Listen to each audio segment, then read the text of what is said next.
Halo teman-teman semua, perkenalkan saya Dr. Panodia yang akan menjelaskan kepada teman-teman semua tentang bagaimana tata cara berwudu, tayamum, dan sholat ketika sedang sakit. Informasi dalam video ini dikutip dari buku yang berjudul Wudu, Tayamum, Sholat, Zikir, dan Doa bagi yang sedang sakit.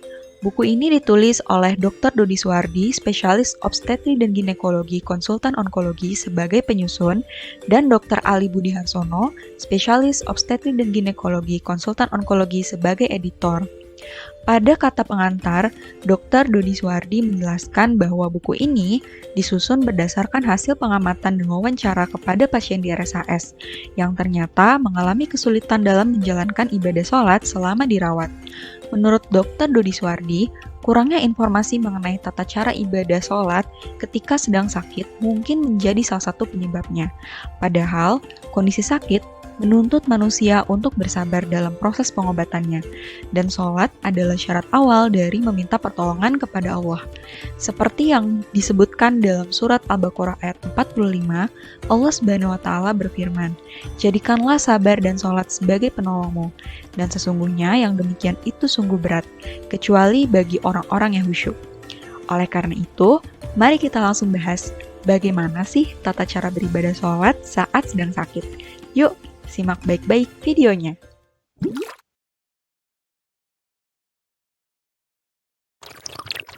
Dalam buku ini dijelaskan bahwa terdapat kondisi-kondisi tertentu yang menyebabkan seseorang diperbolehkan meninggalkan sholat, yaitu anak yang belum balik dan orang yang tidak berakal, seperti yang dijelaskan pada hadis berikut.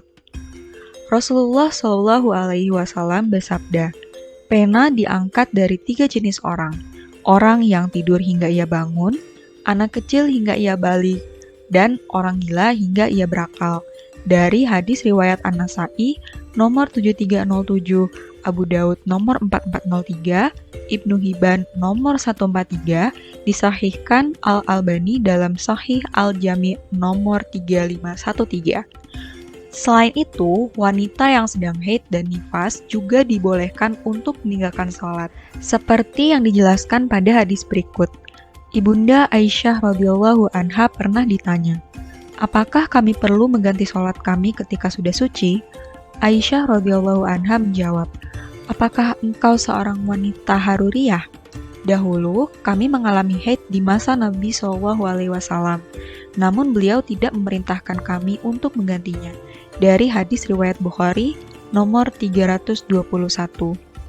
Ummu Salamah radhiyallahu anha juga mengatakan, dahulu wanita yang sedang nifas di masa Rasulullah SAW duduk selama 40 hari.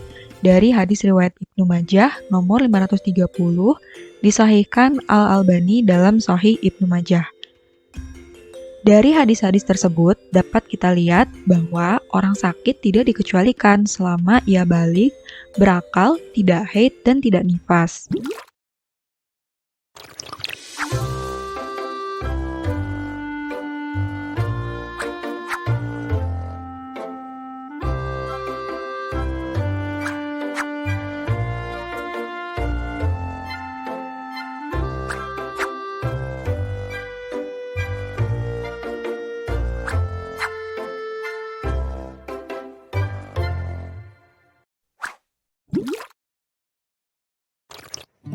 Orang yang sakit wajib bersuci dengan air.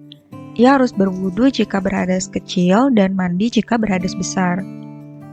Bila tidak mampu bersuci sendiri, maka ia bisa diwudukan oleh orang lain. Jika pada sebagian anggota badan yang harus disucikan terluka, maka ia tetap dibasuh dengan air. Jika hal tersebut membahayakan, maka diusap sekali saja. Caranya, tangannya dibasahi dengan air, lalu diusapkan di atasnya. Namun, jika mengusap luka juga membahayakan, maka ia bisa bertayamum. Jika pada tubuhnya terdapat luka yang digips atau dibalut, maka mengusap balutan dengan air sebagai ganti dengan membasuhnya. Jika tidak bisa bersuci dengan air karena ada halangan, atau takut sakitnya bertambah, atau khawatir memperlama kesembuhan, maka ia boleh bertayamum.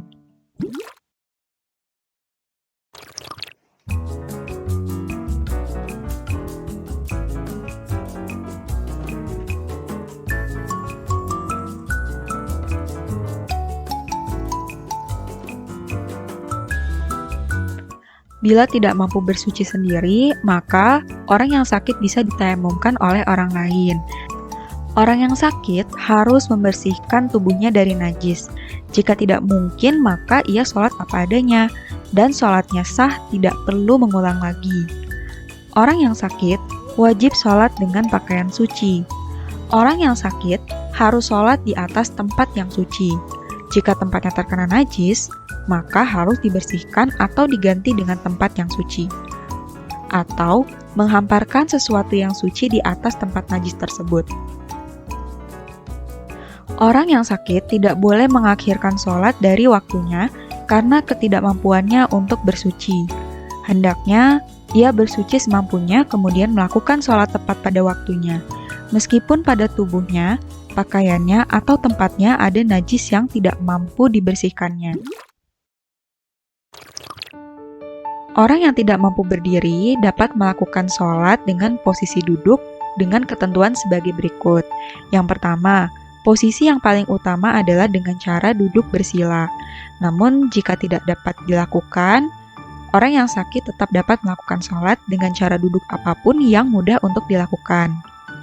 Yang kedua, duduk menghadap ke kiblat. Jika tidak memungkinkan untuk menghadap kiblat, maka tidak mengapa. Cara bertakbir dan bersedekap sama sebagaimana ketika sholat dalam keadaan berdiri, yaitu tangan diangkat hingga sejajar dengan telinga, dan setelah itu tangan kanan diletakkan di atas tangan kiri. Cara rukuknya dengan membungkukkan badan sedikit. Ini merupakan bentuk ima, sebagaimana dalam hadis Jabir. Kedua telapak tangan diletakkan di kedua lutut. Cara sujudnya sama sebagaimana sujud biasa jika memungkinkan.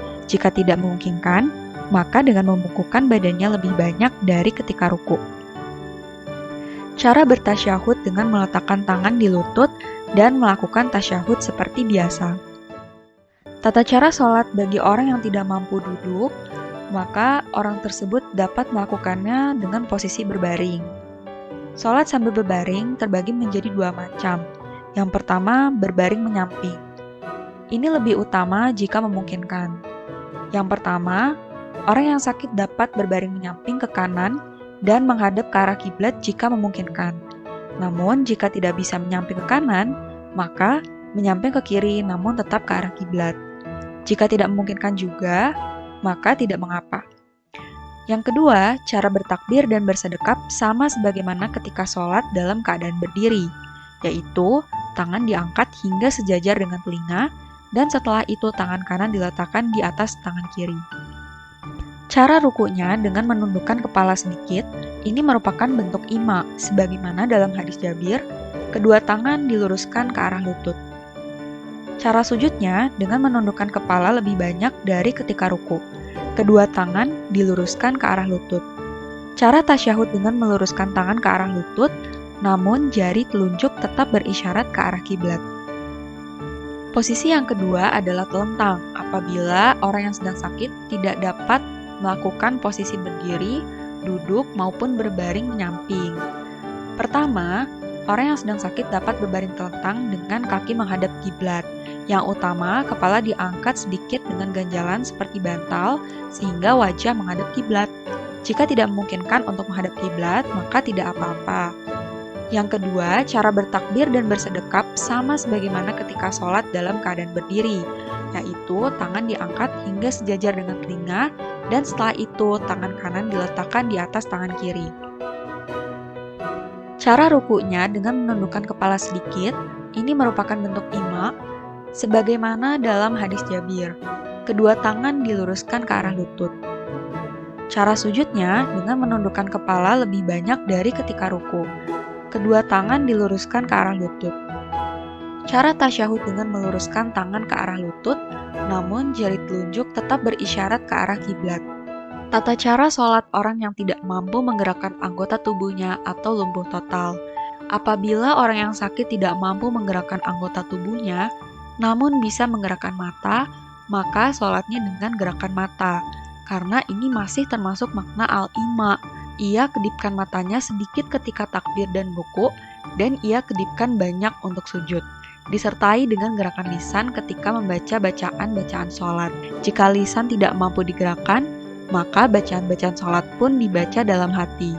Jika tidak mampu menggerakkan anggota tubuhnya sama sekali, namun masih sadar, maka sholatnya dengan hatinya.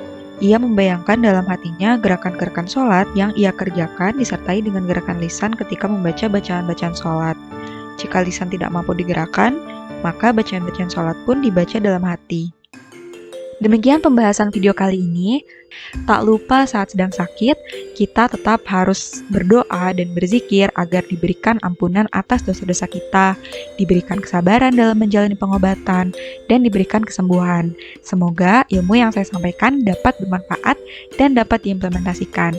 Jangan lupa selalu jaga kesehatan dengan menerapkan pola hidup bersih dan sehat. Terima kasih sudah menonton. Sampai jumpa di video selanjutnya.